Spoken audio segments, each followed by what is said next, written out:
Nous savons que Dieu est un être spirituel. À proprement parler, il n'a pas de sexe. Cependant, Dieu a choisi de se révéler à l'humanité en utilisant des pronoms et une imagerie masculine. Dans la Bible, Dieu ne se désigne pas par des termes neutres, mais par des termes masculins. Puisque Dieu a choisi de se révéler à l'humanité dans un langage qui spécifie le genre masculin, nous pouvons, et même devons, nous référer à lui dans un langage similaire. Il n'y a aucune raison biblique de cesser d'utiliser les pronoms masculins pour désigner Dieu. Dès le début de la Bible, Dieu se désigne par des pronoms masculins. Dieu créa l'homme à son image, il le crée à l'image de Dieu, il créa l'homme et la femme. Genèse 1, 27. Dès le début, Dieu se désigne par des termes masculins.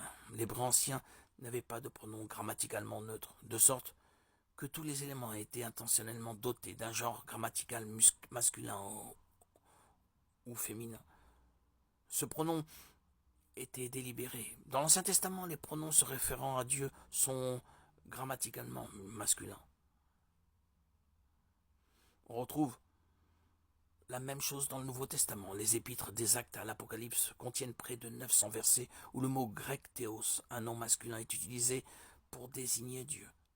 Bien que le grec koine ait des termes neutres en termes de genre, Dieu est toujours désigné par le genre masculin.